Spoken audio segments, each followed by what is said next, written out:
Dear class 7 student, उम्मीद है आप खैरियत से होंगे। Computer science keyboard 4th addition आज की वीडियो में चैप्टर नंबर 11 जो लास्ट चैप्टर है इस बुक का उसको स्टार्ट करेंगे। इस बुक की जितनी भी वीडियोस हैं वो मेरी क्लास 7 की कंप्यूटर साइंस की जो न्यू बुक है उसकी प्लेलिस्ट में जाके सर्च कर सकते हैं। अदरवाइज़ यूट्यूब के सर्च बार में जस्ट आपने चैप्टर का नाम और टॉपिक लिखना है, साथ keyboard 4th edition by learning zone type करेंगे तो तब भी वीडियो आप इजीली यूट्यूब से सर्च कर सकते हैं। चैप्टर नंबर 11 है एंटरप्रेन्योरल डिज़ाइन थिंकिंग। चैप्टर का नाम है। सबसे पहले हम जो चैप्टर का मतलब है उसको देखते हैं कि इससे क्या मुराद है। यहाँ पे एक वर्ड है एंटरप्रेन्योरल, ठीक है। इससे मुराद क्या है? एंटरप्रेन्योरशिप से मुराद ये है कि entrepreneurship usually start as a small business. कोई भी स्मॉल बिजनेस की बात करें, कोई भी जो बिजनेसमैन है, जो कोई भी बिजनेस का ओनर है, सीईओ है, चीफ एग्जीक्यूटिव ऑफिसर है, वो एंटरप्रेन्योर कहलाता है। तो एंटरप्रेन्योरशिप बेसिकली कहता है कि usually start a small business but later on a long term vision is much greater to seek high profit and capture market share with an innovative new ideas. यानी कि आपने जो है बिजनेस एज ए बिजनेसमैन को new idea जो है वो लेकर आना है और उसमें इनोवेशन लेकर आनी है और मार्केट शेयर को कैप्चर करना है। मार्केट शेयर से मुराद ये है कि आप ऑलरेडी को बिजनेसमैन है तो बिजनेसमैन में अगर आप मोबाइल जो है लॉन्च करने जा रहे हैं तो ऑलरेडी जो मार्केट है, जो ऑलरेडी कंपनीज ने कैप्चर किया हुआ है, जो ऑलरेडी किसी जो है कंपनी का मोबाइल लोग यूज़ कर रहे हैं, तो आपने अपनी कंपनी के जो मोबाइल फ़ोन है वो इस तरह लॉन्च करने की कंपनी जो है वो आपके मोबाइल फ़ोन जो लोग हैं वो यूज़ करें। तो ये एज ए बेसिकली इसमें जो बिज़नेस टेक्निक्स हैं वो आपके साथ शेयर की जाएंगी, आप अपने बिज़नेस को कैसे जो है ग्रो कर सकते हैं।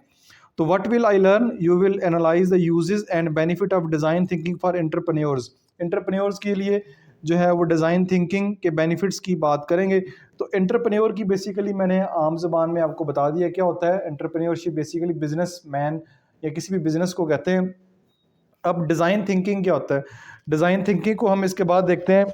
Design thinking process revolve around solving a problem. Basically businessman जो भी होते हैं वो जो भी कोई प्रोडक्ट या आइडिया लॉन्च करते हैं तो वो बेसिकली किसी ना किसी प्रॉब्लम का सलूशन होता है। It involves application of concept and tools to generate innovative solution to important market place. यानी इनोवेटिव सोल्यूशन, कोई भी एक सोल्यूशन कह सकते हैं किसी भी प्रॉब्लम का जो कि इनोवेटिव हो to important market place and are communicating problem. It consist of the following steps. Design thinking में ये फॉलोइंग स्टेप्स जो हैं उनको ज़हन में रखना ज़रूरी है। अब हो सकता है कि बच्चों को एक तो टॉपिक भी नया है और दूसरे नंबर पे बोर हों, तो लेकिन ये वाले आई थिंक टॉपिक्स जो हैं वो बहुत ज़्यादा ज़रूरी हैं। ख़ास तौर पे आने वाला जो वक्त है वो इसी को लेके है कि आपने छोटे छोटे अपने या बड़े बड़े जो बिज़नेस अपने रन करने हैं।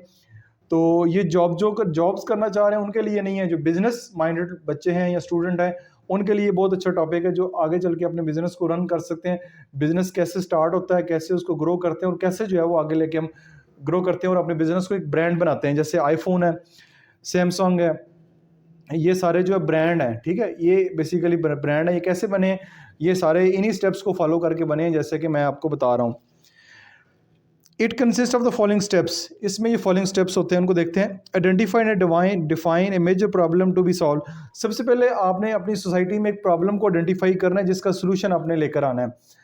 अब प्रॉब्लम से मुराद ये है कि मैं बताता हूँ कि अगर आप में से बहुत सारे बच्चे जो हैं वो लाहौर या किसी बड़े शहर में सफ़र कर रहे हो तो आपने देखा होगा कि बहुत सारी टैक्सी जो है, ऑनलाइन टैक्सीज अवेलेबल है। इन ड्राइव है, उबर है, क्रीम है, ठीक है। ये वाली टैक्सीज ऑलरेडी अब ईजिली आपको अवेलेबल है। अब अगर आप बताऊँ, जब आप पहले थे ये टैक्सी नहीं होती थी तो आपको बाहर निकलना पड़ता था, किसी रिक्शे वाले किसी टैक्सी वाले का इंतज़ार करना पड़ता था, फिर वो आता था, फिर उसे रेट तय करना पड़ता था, फिर रेट तय नहीं होता था या जो भी है उसमें काफ़ी सारे मसाइल थे। बच्चों के साथ, फैमिली के साथ गर्मी में आपको रोड पे खड़े होना पड़ता था। तो उसका हल ये लेकर आ चुके हैं। ये अब जितने भी ऑनलाइन टैक्सीज हैं ये इनके ऊपर मौजूद है। तो ये सबसे पहले प्रॉब्लम उन्होंने आइडेंटिफाई की, उस प्रॉब्लम का सलूशन उन्होंने दिया। Understand the problem from the customer prospective. आपने आइडेंटिफाई तो कर लिया प्रॉब्लम को, लेकिन कस्टमर प्रोस्पेक्टिव से आपने उसको आइडेंटिफाई करना है, क्योंकि कस्टमर प्रोस्पेक्टिव से आइडेंटिफाई करेंगे तो उसका सलूशन निकालेंगे।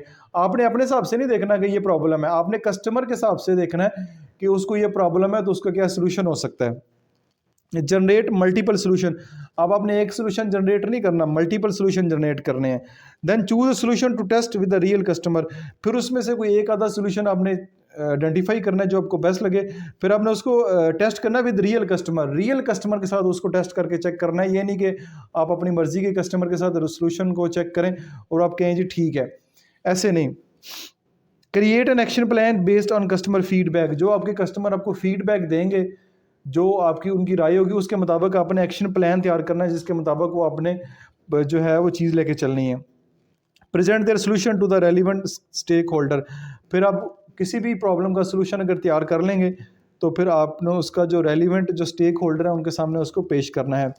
ज़रूरी नहीं है कि ये यही हो। अब मुख्तलिफ़ किस्म के बच्चे गेम्स खेलते हैं, ऑनलाइन गेम्स खेलते हैं। अब ऑनलाइन गेम्स जो है, बच्चों को जो जो गेम्स अच्छी लगती हैं उनकी वजह यही है कि वो रेगुलर बेस पे अपनी गेम को अपडेट करते हैं। उनके गेम खेलने वाले बच्चे जो हैं या जो भी बंदे गेम खेलते हैं वो उनके कस्टमर हैं, उनका फीडबैक लेते हैं और वो उस फीडबैक के मुताबिक अपनी गेम्स को अपग्रेड करते हैं ताकि बच्चे उसको ज़्यादा अच्छे तरीके से करें। इसी तरह सोशल मीडिया ऐप्स हैं, वो भी फीडबैक लेती हैं, उस फीडबैक के मुताबिक ही जो है वो अपनी ऐप्स को अपग्रेड करती हैं। हर जो दुनिया में बिजनेस रन कर रहा है वो कस्टमर के ऊपर रन कर रहा है, कस्टमर का फीडबैक लिया जाता है। जो कस्टमर फीडबैक दें उसके मुताबिक जो है कोई भी आइटम है, कोई भी ऐप है, कोई भी बिजनेस है, कोई भी चीज़ है, कोई भी प्रोडक्ट है, उसको डेवलप किया जाता है। तो जो अपने आप को कस्टमर के मुताबिक अपग्रेड नहीं करता वो बिज़नेस कभी भी रन नहीं करता। ठीक हो गया? यानी कि जो भी बिज़नेस जो है कस्टमर का फीडबैक नहीं लेगा या कस्टमर का फीडबैक लेगा उसके मुताबिक अपने प्रोडक्ट को लॉन्च नहीं करेगा, वो कभी भी जो है वो ग्रो नहीं कर सकता। जितने भी बिज़नेस आजकल ग्रो कर रहे हैं ये कस्टमर के फीडबैक के ऊपर ही ग्रो कर रहे हैं, चाहे वो जितना बड़े से बड़ा बिज़नेस है, चाहे जितना छोटे से छोटा बिज़नेस है। तो ये डिज़ाइन थिंकिंग है। यहाँ पे सवाल बनेगा, write down steps for design thinking. क्या होता है? यहाँ से लेके यहाँ तक आपने इसके स्टेप्स लिखने हैं, ये यहाँ से लेके यहाँ तक। एंटरप्रेन्योरशिप का अगर सवाल आता है तो वो भी मैंने इसका ऊपर ये लिख दिया कि इसके जो हैं वो क्या डेफिनेशन एंटरप्रेन्योरशिप की। ठीक हो गया जी। अब टॉपिक बहुत मज़े का है, उम्मीद है कि आप एंजॉय भी करेंगे। मैं इसको एग्जांपल के साथ भी आइडेंटिफाई कर रहा हूँ या एक्सप्लेन कर रहा हूँ। डिज़ाइन थिंकिंग प्रोसेस क्या होता है? Design thinking is a repeated process that a company use to understand the user needs before develop a product or a service or a services। कोई भी कंपनी कोई प्रोडक्ट या कोई सर्विस, ठीक है, सम टाइम कंपनी को product तैयार करती है या कोई सर्विस प्रोवाइड करती है, उसको डेवलप करने से पहले एक ख़ास किस्म का रिपीटेड प्रोसेस होता है जिससे गुजरा जाता है। कस्टमर जो है या यूज़र उनकी नीड को समझा जाता है, उसके बाद जो है वो चीज़ मार्केट में सामने आती है। डिज़ाइन थिंकिंग इन्वॉल्व 5 स्टेजेस, उसकी 5 स्टेजेस हैं। सबसे पहली empathize, define, ideate, prototype, test. ये कुछ जो है वो आपको इनकी डायग्राम के ज़रिए भी एक्सप्लेन करने की कोशिश की है कि एम्फसाइज क्या होता है, डिफाइन क्या है, आइडिएट क्या है, प्रोटोटाइप क्या है और टेस्ट क्या है। Design thinking process. अब उनकी जो डायग्राम देख के किसी हद तक आपको अंदाज़ा हुआ होगा कि ये टर्मिनोलॉजीज़ क्या हैं। बाकी इनको फिर नेक्स्ट अगले पेज के ऊपर डिटेल से देखते हैं। सबसे पहले stage 1 empathize. The team from a company tries to research around the user need and make an empathetic understanding of the problem they are trying to solve। The team from a company, किसी भी company की एक team है, proper एक team होती है। कोई भी कंपनी ले लें, सैमसंग की ले लें, इन्फिनिक्स की ले लें, एप्पल की ले लें, आईफोन की ले लें, माइक्रोसॉफ्ट की ले लें, या कोई भी और कंपनी जो लोकली यहाँ पे काम कर रही है, उनकी एक टीम होती है जो कि प्रॉपर एक रिसर्च करती है कि लोगों को क्या प्रॉब्लम जो है वो फेस कर रहे हैं और उस प्रॉब्लम को समझने के बाद उसका जो सोल्यूशन है वो सोल्यूशन प्रोवाइड करने की कोशिश करते हैं। जैसे ये मैंने ऊबर की बताया कि ऊबर की एक प्रॉपर टीम होगी, उसने ये सर्च किया होगा, आपने भी देखा होगा कि जब सफ़र पहले करते थे तो काफ़ी मसाइल का सामना करना पड़ता होता, लेकिन उस प्रॉब्लम का सलूशन वो फिर लेकर आए, तो फिर अब वो बड़े जो है धड़ल्ले से ये जो ऑनलाइन टैक्सी का काम है चल रहा है। स्टेज 2 है define. At this stage you know the user need and problem. इस स्टेज के ऊपर आपको यूज़र की नीड का पता चल गया है, उसकी नीड क्या है और उसकी जो प्रॉब्लम है वो क्या है। So the team gather the information from the empathise stage and then analyse the observation and synthesise them to define the core problem that the team have identified. इन इसके ऊपर पूरी इन्फॉर्मेशन लेने के बाद जो उनकी टीम है उस टीम ने एक प्रॉब्लम जो है वो आइडेंटिफाई कर ली है। प्रॉब्लम आइडेंटिफाई करने के बाद उसको एक जो है सेंटेंस की शक्ल में लिख लिया कि ये प्रॉब्लम है, प्रॉपर जिसको कहते हैं एक प्रॉब्लम है। जैसे कोविड आया था, कोविड आ गया तो जितने भी हेल्थ सेंटर या हेल्थ सेक्टर की टीम है पूरे ममालिक की, उन्होंने कोविड की वैक्सीन जो है वो तैयार की थी। ठीक है, तो कोविड जो वायरस एक प्रॉब्लम है, उसका सोल्यूशन जो है फिर एक वैक्सीन की शक्ल में हमारे सामने आया था। तो यहाँ पे इस सूरत में हमारी जो प्रॉब्लम है वो डिफाइन कर दी जाती है, जैसे कि आपको नज़र आ रहा है कि ये प्रॉब्लम हमारी डिफाइन कर दी गई, ये प्रॉब्लम है, इसको हमने टारगेट करना है। ठीक है, ऐसे नहीं है कि जैसे फुटबॉल अगर आप खेल रहे हैं तो गोल कीपर जहाँ पे खड़ा होता है तो वो आपका टारगेट है, वहाँ पे आपने गोल कीपर को बाईपास करके गोल करना है।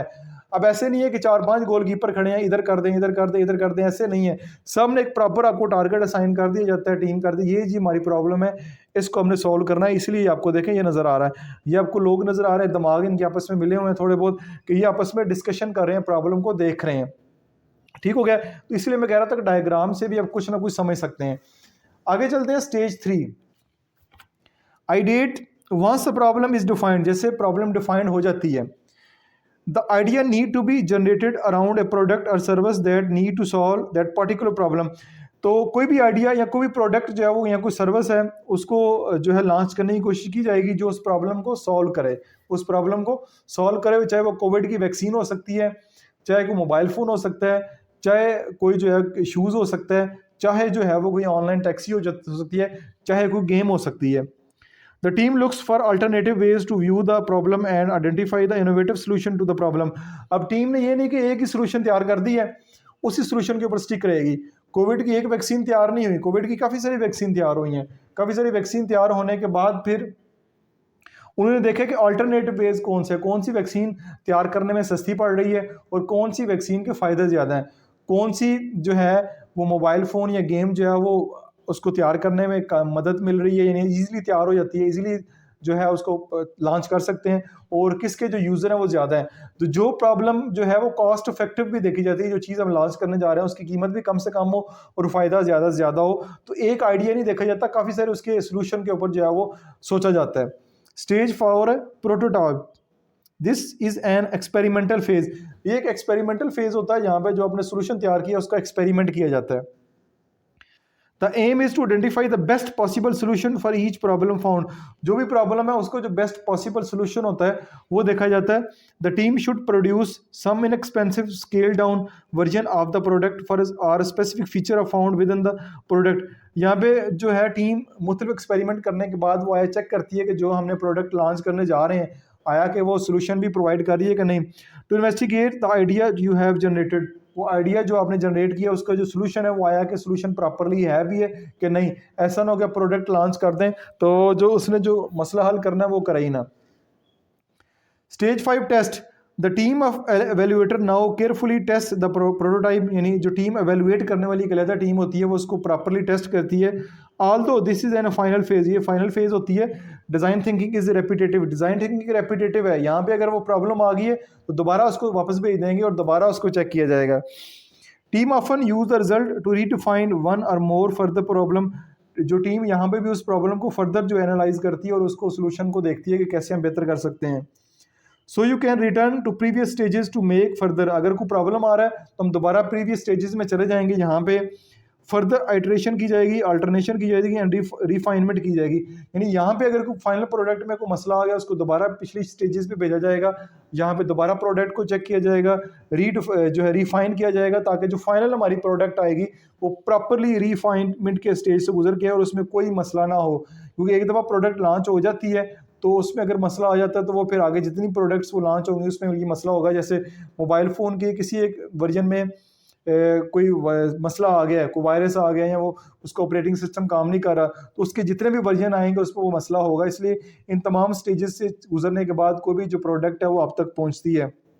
तो एक इंतहाई इंपॉर्टेंट टॉपिक है, उम्मीद आपको समझ आया होगा। तो एक्सप्लेन द फॉलोइंग टर्म्स, ये टर्म्स आपको एक्सप्लेन करने के लिए आ सकती हैं, सारे के सारे भी आ सकती हैं और इस तरह तक एक आधी टर्म आपको दी जाए तो इसमें कोई भी एक मैंने जो है वो मोबाइल फ़ोन की एग्जांपल दी है, गेम्स की एग्जांपल दी है, ऑनलाइन टैक्सी की एग्जांपल दी है, ये सारे के सारे इन स्टेजेस से गुजर के आते हैं। अब आपके पास जो फाइनल प्रोडक्ट आ रही है तो इससे पीछे जितने भी मराहल हैं वो आपको आइडिया नहीं है उसका। जैसे आप ये मेरी वीडियो देख रहे हैं, आपने जस्ट वीडियो देख रहे हैं लेकिन इसको पहले लेक्चर को तैयार करना, फिर वीडियो को शूट करना, वीडियो को फिर एडिट करना, हो सकता है वीडियो शूट करते हुए वीडियो की क्वालिटी अच्छी ना हो, एडिटिंग करते कोई मसला हो जाए सारे, फिर इसको अपलोड करना, थंबनेल तैयार करना, टाइटल लिखना, डिस्क्रिप्शन लिखना, टैग लिखना, ये सारे के सारे जो प्रोसेस से गुजरने के बाद ये वीडियो आप तक पहुंची है। तो सारे के सारे प्रोसेस आपको नहीं पता, ठीक है, लेकिन आप तो जस्ट वीडियो देख रहे हैं। जिसने ये काम किया उसको ये सारी की सारी जो टर्मिनोलॉजीज हैं पता है। तो थोड़ा मैं ज़्यादा एक्सप्लेन कर रहा हूँ ताकि ये टॉपिक आपको अच्छे से समझ आए। उसके बाद है benefit of design thinking for entrepreneurs. अब इसके बेनिफिट क्या हैं, फ़ायदे क्या हैं, ये हम सारा काम जो करते हैं इतनी लंबी चौड़ी प्लानिंग की है, इसका फ़ायदा क्या है? Improved problem solving skill. पहला फ़ायदा, design thinking teach entrepreneurs to approach problem to in a structured and systematic way which can help them to identify and solve problem more efficiently। अगर इस तरह एक सिस्टमेटिकली तरीके से चलेंगे तो जो एंटरप्रेन्योर हैं, जो बिजनेसमैन है, किसी भी प्रॉब्लम को ज़्यादा बेहतर तरीके से सॉल्व कर पाएंगे। अगर इनमें से कोई भी स्टेप जो स्किप करेंगे तो वो जो प्रॉब्लम है उसका जो सोल्यूशन वो बेहतर नहीं होगा। Increase creativity. Design thinking encourages entrepreneurs to think outside the box and come up with a creative solution to problem। यानी इस तरह के प्रोसेस से गुजरने के बाद डिज़ाइन थिंकिंग का जो प्रोसेस है इसमें जो क्रिएटिविटी है वो ज़्यादा बेहतर तरीके से नुमायाँ होती है। Better customer focus. Design thinking puts the customer at the centre of design process. Design process का जो प्रोसेस है उसके सेंटर में कस्टमर होता है। कस्टमर से मुराद ये कि कस्टमर का फीडबैक बहुत मैटर करता है। एक कंपनी ने एक गेम जो लॉन्च की, ये सारे प्रोसेस से गुजरने के बाद आई। जैसे देख लें जो बॉलीवुड की या पाकिस्तानी या कोई भी मूवीज़ आती हैं तो इतने प्रोसेस करने के बाद मूवीज़ जो है वो एक फाइनल प्रोडक्ट होती है। सम टाइम जो लोग हैं उनको मूवी पसंद नहीं आती, मूवी फ्लॉप हो जाती है, तो ऐसा भी होता है। तो सम टाइम जो है वो कस्टमर या जो ऑडियंस है उनको वो मूवी बहुत ज़्यादा पसंद आती है तो बहुत ज़्यादा हिट होती है। This help entrepreneur create product and service that are more relevant and useful to their targeted audience. Target audience को देखा जाता है, यानी कि अगर वो गेम डेवलप कर रहे हैं तो गेम डेवलप करते हुए ये नहीं देखा जाएगा कि बुजुर्गों को ये गेम पसंद आएगी कि नहीं, क्योंकि बुजुर्गों ने गेम नहीं खेलनी, गेम खेलनी है यंग जनरेशन ने, जो स्टूडेंट है उनको जेहन में रख के जो है वो गेम जो है वो क्रिएट बनाई जाती है। बुजुर्गों के लिए जो प्रोडक्ट तैयार की जाती हैं तो वो बुजुर्गों के हिसाब से तैयार की जाती हैं। ओल्ड एज के लोग से वो उस वाले से उनको देखते हैं।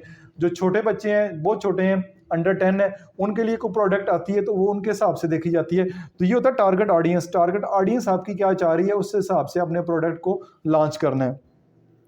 Enhance team collaboration. Design thinking promotes team work and collaboration which can help entrepreneurs build more cohesive and effective team. इससे ये भी होता है कि आपकी जो टीम है ज़्यादा बेहतर तरीके से डेवलप होती है। आपने देखा होगा ये 5 स्टेप के ऊपर 5 अलग-अलग टीम जो काम करती हैं। जो इस बंदे ने काम करना है, इस टीम ने काम करना है स्टेज के ऊपर, वो इन्होंने नहीं करना। इनका अपना काम है, इनका अपना काम है, इनका अपना काम है, इनका अपना काम है, इनका अपना काम है। कोई दूसरे के काम में दखल अंदाजी नहीं करता। तो इस तरह जो टीम वर्क है वो भी बेहतर होता है। उसके बाद है लास्ट के ऊपर है faster prototyping and iteration।